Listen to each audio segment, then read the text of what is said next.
উদয়গিরি এবং খণ্ডগিরি গুহা পুরীর কাছে ওড়িশার দুটি প্রাচীন ঐতিহাসিক এবং আধ্যাত্মিক স্থান।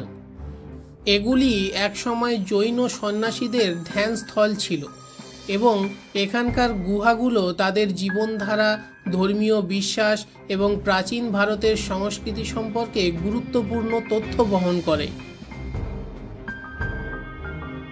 উদয়গিরি এবং খণ্ডগিরি গুহাগুলি খ্রিস্টপূর্ব 2য় শতকে খোদাই করা হয়েছিল, যা রাজা খারাভেলের শাসন আমলের প্রতীক।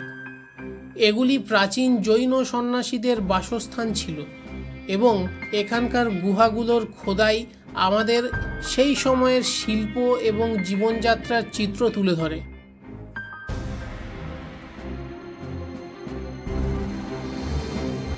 উদয়গিরি মানে উঠা পাহাড় এবং খণ্ডগিরি মানে ভাঙা পাহাড়।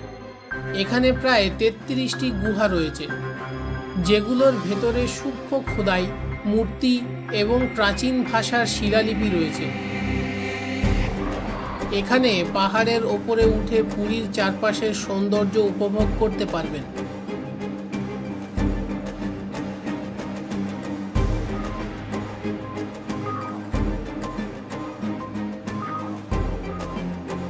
এই গুহাগুলো একসময় জৈন সন্ন্যাসীদের ধ্যান, তপস্যা এবং আধ্যাত্মিকতার জন্য ব্যবহৃত হতো।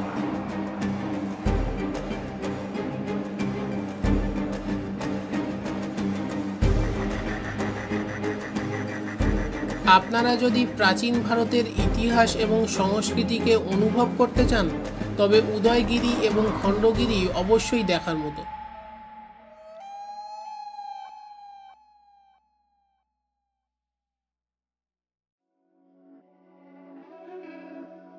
ধৌলাগিরি টেম্পল ওড়িশার পুরীর বিখ্যাত একটি ধর্মীয় এবং ঐতিহাসিক স্থান, যা প্রকৃতি, আধ্যাত্মিকতা ও ইতিহাসের এক মিশ্রণে অনন্য।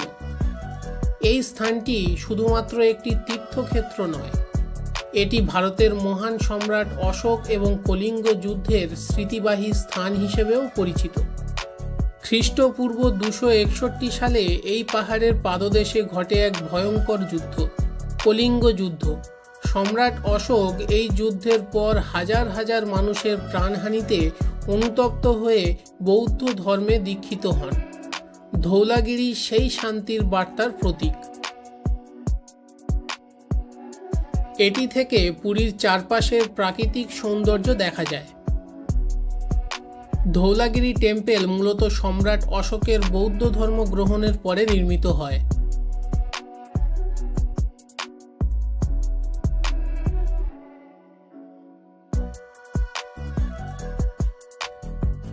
পাহাড়ের পাদদেশে অশোকের শিলালিপি খোদাই করা আছে, যা ইতিহাসের গুরুত্বপূর্ণ দিক তুলে ধরে। আপনারা যদি প্রকৃতি, আধ্যাত্মিকতা এবং ইতিহাস একসঙ্গে উপভোগ করতে চান, তবে ধৌলাগিরি অবশ্যই একটি মাস্ট ভিজিট স্থান।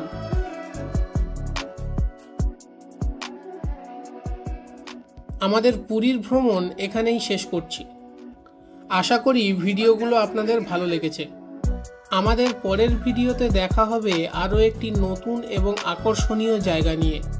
তাই সঙ্গে থাকুন, দেখতে থাকুন। যদি ভিডিওগুলো ভালো লেগে থাকে তাহলে লাইক দিতে এবং আপনার মতামত কমেন্টে জানাতে ভুলবেন না। আর চ্যানেলটি সাবস্ক্রাইব করুন, যাতে ভবিষ্যতের প্রতিটি আপডেট আপনি সবার আগে পেতে পারেন।